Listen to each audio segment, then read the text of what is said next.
Hi viewers, welcome to our channel. ప్రస్తుతం మనతో పాటు ఇమ్మంది రామారావు గారు సీనియర్ జర్నలిస్ట్ ఉన్నారు. వారితో ఒకసారి మాట్లాడదాం. సార్ నమస్కారం. సార్ నమస్తే. సార్, అమరావతికి మహర్దశ స్టార్ట్ అయింది అని అంటున్నారు. కేంద్రాన్ని బాబు గారు ఒప్పించి చాలా డెవలప్ చేసే విధంగా ఆయన ప్రయత్నాలు చేస్తున్నట్టుగా వార్తలు అయితే వినిపిస్తున్నాయి. అంటే మొన్నటి వరకు కూడా ఈ అమరావతి నిర్మాణం ఆగిపోయింది, మోదీ గారు నో చెప్పారు దీనికి అని చెప్పేసి వార్తలు వచ్చాయి. ఆ వార్తలు వచ్చిన నేపథ్యంలో ఇప్పుడు ఈ న్యూస్ బయటపడింది. సో అమరావతి మరి ఫ్యూచర్లో ఏ విధంగా కాబోతుంది, ఎటువంటి డెవలప్మెంట్స్ ఇప్పుడు అమరావతిలో రాబోతున్నాయి సార్? అంటే మనం మొదటి నుంచి చెప్పుకుంటున్నట్టుగా అమరావతికి మహర్దశ డెఫినెట్గా పడుతుంది. అమరావతి తాలూకు వైభవం వీళ్ళకి తెలియదు, కానీ చదువుకున్న వాళ్ళకి, కొంచెం జ్ఞానం ఉన్న వాళ్ళకి బాగా తెలుస్తుంది. అమరేంద్రుడు అంటే ఇంద్రుడు నగరం అది. అమరావతి అంటే అమరేంద్రుడి పేరే పెట్టారు.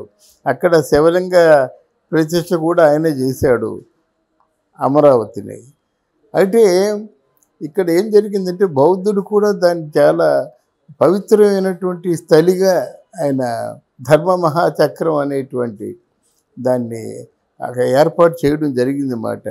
అంటే ధర్మాన్ని వ్యాప్తి చెందేందుకు ఉన్నటువంటి బౌద్ధ భిక్షువులకు పాఠాలు చెప్పినటువంటి స్థలం, అంత ప్రభావం ఉన్నది. అలాగే భీమునిపట్నం దగ్గర తొట్లకొండ ఒకటి ఉంది, అక్కడ కూడా ఆరామాలు జరిగాయి.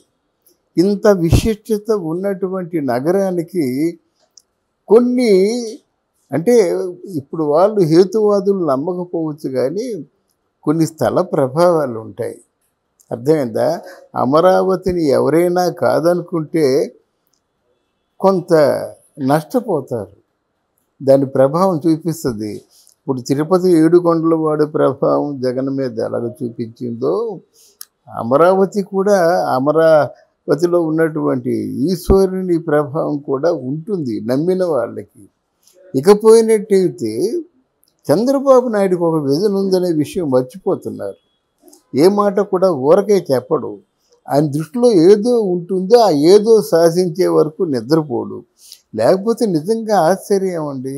ఇప్పుడు 74 సంవత్సరాలు 75 సంవత్సరాల వయసులో ఇది ఈ ప్రయత్నాలు ఏమిటి, సాధించడం ఏమిటి అంటే చూస్తే ఎవరికైనా ఆశ్చర్యం కలుగుతుందన్నమాట. మంచి సలహాదారుగా ఉండొచ్చు, కానీ ఒక కార్యకర్తలాగా పనిచేస్తున్నటువంటి చంద్రబాబు నాయుడు తాలూకు కష్టాన్ని మనం మర్చిపోకూడదు. ఊరకనే కష్టమా? అక్కడికి వెళ్ళి మోదీకి చాలా రైట్ హ్యాండ్గా ఆయన కన్సోల్ చేశాడు. ఇంతవరకు కొత్త కంగారు పడిన మాట మాత్రం వాస్తవమే. అంటే మోడీకి చెప్పగలిగినటువంటి నాయకుడు భారతదేశంలో ప్రస్తుతానికి ఉన్న సీనియర్స్లో ఒకే ఒకడు చంద్రబాబు నాయుడు. మిగతా వాళ్ళు అంత ఛాయిస్ తీసుకొని మాట్లాడలేరు కదా.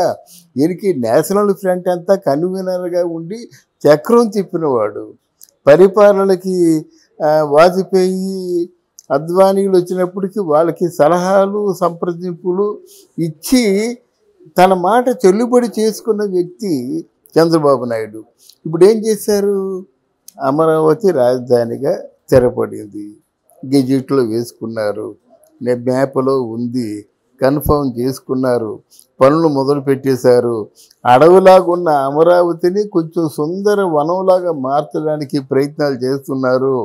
పాత బిల్డింగ్స్ రిపేర్ చేస్తున్నారు, సున్నాలు కూడా వేయించేశారు. అమరావతి ప్రజలు కూడా ఇదేదో వాళ్ళ ఇంట్లో పండగలాగా, వాళ్ళు 1000 రోజులు కష్టపడ్డారు కదండి. 1000 రోజులేవి 5 years వేసుకుని దగ్గర అంటే 5 into 3 ఒక 2000 రోజులు కష్టపడ్డారు. రాత్రి అనక పగలనక చలనక వర్షం అనక కష్టపడ్డారు కదా. వాడికి ఎలాగుందంటే వాళ్ళకే బహుమతిగా రాజధానిని ఇస్తున్నట్టు మన బిడ్డలు రేపు వచ్చే రోజుల్లో హైదరాబాద్ ఎలాగుందో, విశాఖపట్నం ఎలాగుందో, మద్రాసు ఎలాగుందో, ఈ అమరావతి కూడా ఆ స్థాయిలో ఉంటుందనేటువంటి ఒక తృప్తి, ఒక రవంత గర్వం కూడా వాళ్ళకు ఉంటుందన్నమాట. కనుక వాళ్ళు కూడా సంపూర్ణ సహకారం అందుతుంది. ఒక పక్క భవన నిర్మాణ కార్మికులు పనులు లేక పాపం ఆత్మహత్యలు కూడా చేసుకున్నారు. వాళ్ళకి పుష్కలంగా పని. ఆ భవన నిర్మాణ కార్మికులే కాకుండా బయట నుంచి కూడా రమ్మంటున్నారు అన్నమాట. మరి పనులు జరగాలి కదా. ఆ బిల్డింగ్లకి పెయింటింగ్ సున్నాలు వేయించాలంటే ఎన్ని రోజులు అవుతుందో తెలియదు, దారి వేయాలంటే ఎన్ని రోజులు అవుతుందో తెలియదు, సచివాలయం ముందు 6 రోడ్లు వేయించాలంటే ఎన్ని రోజులు అవుతుందో తెలియదు, జరగాలి కదా. సపోజ్ రేపు పొద్దున ప్రైమ్ మినిస్టరే వచ్చారనుకోండి అమరావతికి చూద్దామని, ఒక్క రోడ్లో రాలేరు కదా, అలా రాకూడదు కదా, వాటి చంద్రబాబు అనేది చూపించాలి కదా. అలాగా ఇటు రోడ్లు పనులు, అటు భవనాల పనులు, అటు సెక్రటేరియట్ని మళ్ళీ రిపేర్ చేయించడం, బాగు చేయించడం, తర్వాత ఏంటంటే సంబంధిత వర్కర్స్ని మళ్ళీ సంపాదించుకోవడం, అక్కడ అన్ని రాజధాని అయినట్టయితే మళ్ళీ రిక్రూట్మెంట్ జరగాలి. అంటే ఇక్కడ అసెంబ్లీ హాల్ కానీ లేకపోతే సెక్రటేరియట్ మన సచివాలయం కానీ ఇవన్నీ కూడా ఏర్పాట్లు జరగాలి కనుక అది 3 పువ్వులు 6 కాయల్లాగా ఉంది అమరావతి. మరి విజయనగరం కూడా చెప్పాడు కదా, మరి భారతదేశంలో అన్ని నగరాల కంటే విజయనగరం ద పూరెస్ట్ ప్లేస్ అని చెప్పారు కదా. మరి దాన్ని వదిలేశారేమి? ఉత్తరాంధ్ర ఇది పూరెస్ట్ ప్లేస్ అన్నారు కదా, దాన్ని వదిలేశారేమి? మీరు దనొచ్చు కదా. ఎవరో తలమాసిన వాడు అన్నాడు ఏంటంటే అక్కడ కొంచెం భూమిలోకి దిగే అవకాశాలు ఉన్నాయని చెప్పాడు అన్నమాట.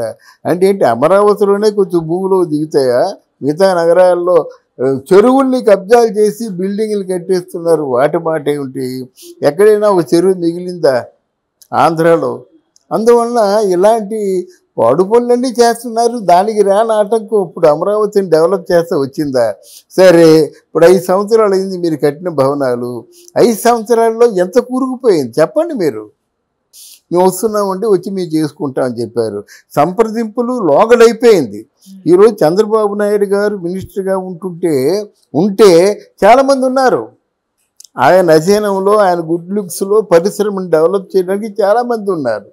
రెండవది ఏంటంటే ఈయన మన చంద్రబాబు నాయుడు తాలూకు తెలివితేటలే లోకేష్కి వచ్చాయి. మాటలు మాట్లాడలేడు కానీ చాలా మంచి విజనరీ, మంచి అడ్మినిస్ట్రేటర్, ఆయన మంచి ఎగ్జిక్యూటివ్ మాట.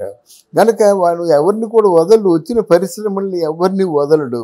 అంటే అమరావతికి ఎనఫ్ అనిపించుకున్నంత వరకు ఎవరిని వదలడు. ఎందుకంటే మంచి ఒక బిగ్గెస్ట్ వరల్డ్ వైడ్ పరిశ్రమలో 10 వస్తే చాలండి. వరల్డ్ వైడ్ అంటే అక్కడ మగలో పుట్టి పొబ్బులో మాయపోయే పరిశ్రమలు కాకుండా మంచి ప్రాజెక్టులు, ఒక మంచి ఇప్పుడు లైక్ ఇన్ఫోసిస్ ఉంది కదండి, అమెజాన్ ఉంది కదా, గూగుల్ సంబంధిత సంస్థలు ఉన్నాయి కదా, ఇట్లాంటి ప్రధానమైనటువంటి మంచి సంస్థలు ఓ 10 సంస్థలు ఉంటే దాని మీద వేల తరబడి ఎంప్లాయీస్ బతుకుతారన్నమాట. 3 షిఫ్ట్లు పనిచేయాలి, ఎంతమంది కావాలి దానికి? మరి ఒకవేళ 10,000 మంది పనిచేసినట్టయితే వాళ్ళ మీద ఆధారపడి బ్రతుకుతున్న వాళ్ళు ఎంతమంది? 10,000 అంటే 10 లక్షల మంది బతుకుతారండి. ఎలాగంటే చెప్పొద్దు, అది టిఫిన్ సెంటర్స్ కావచ్చు, భోజన హోటల్ కావచ్చు, మార్కెట్ కావచ్చు, ఏదైనా కావచ్చు. అది అందువల్ల ఇంతమంది బ్రతుకుని ఆశించి అమరావతిలో ఆయన పెట్టారు. కానీ ఆయన సొంత ఏదో ఆయన పబ్బం గడుపుకోవడానికి పెట్టలేదని ప్రజలు గమనించాలి. ఇక భూములు అంటారా, భూములు అందరూ కొనుక్కున్నారు. వాళ్ళు చెప్పింది ఏం చెప్పారు? కమ్మవారి కోసం అమరావతిని కట్టుకున్నారని చెప్పారు. తీరా లెక్కలు చూస్తే అమరావతిలో కమ్మవారు ఎంతమంది ఉన్నారు? ఓన్లీ 14% ఉన్నారు. అంటే వాళ్ళ మాటలు తప్పు కదా. అలా కాకుండా మీకు మంచి సమర్థుడైనటువంటి సీఎం వచ్చాడు, పరిశ్రమలు తెస్తాడు, కావలసినంత 33,000 ఎకరాల భూమి ఉంది, దాన్ని అంటే సస్యశ్యామలంగా పుష్కలంగా ఉండేలా చేయగలడు. ఒక చిన్న లీక్ చేశాడు. అంటే ఆంధ్రప్రదేశ్కి దాదాపు ఈ సంవత్సరంలో 10 లక్షల కోట్లు పెట్టుబడులు వస్తున్నాయని కూడా ఆయన లీక్ చేశాడనమాట. దానివల్ల అమరావతికి మహర్దశ పడుతుందన్నమాట. ఇట్లాంటివి ఏవైనా కొంచెం దాన్ని ఏమంటారంటే చిన్న చూపు కానీ, అభిప్రాయ భేదాలు కానీ, తెలియనటువంటి వ్యాఖ్యానాలు కానీ ఉంటే వాళ్ళు సర్దుకుంటే మంచిది. ఎందుకంటే అమరావతి ఎలాగైనా మహానగరం అవుతుంది, దాన్ని ఎవరు అడ్డు పెట్టలేరు. కనుక దీనికి తోడు మన మోదీ గారు కూడా సంపూర్ణమైనటువంటి సహకారం ఇవ్వడానికి సిద్ధంగా ఉన్నారు. అలాగే 6 రోడ్ల 6 లేన్ల రోడ్డు కూడా ఇక్కడ హైదరాబాద్ నుంచి అమరావతికి వస్తుంది. అలా అక్కడి నుంచి వైజాగ్ నుంచి కూడా ఛానల్ వచ్చి ఏర్పాటు చేస్తున్నారు. అలా అమరావతి ముందు పెద్ద ఫ్లైఓవర్ ఒకటి నిర్మిస్తున్నారు అన్నమాట. దేనికి అంతరాయం కలగకుండా. మనం ఇక్కడి నుంచి శంషాబాద్ వెళ్ళగలుగుతాము మెహదీపట్నం నుంచి. అలా ఫ్లైఓవర్ నిర్మాణానికి కూడా గడ్కరీతో మాట్లాడి సంబంధిత అనుమతుల్ని తీసుకోవడం జరిగింది. ఇక అమరావతికి ఇంకా దాని వైభవం వర్ణించలేము, చాలా బాగుంటుంది. అంతవరకు మనం చెప్పగలం. ఈ క్రెడిట్ అంతా కేవలం చంద్రబాబు నాయుడు గారికే దక్కుతుంది. Thank you so much. Thank you very much.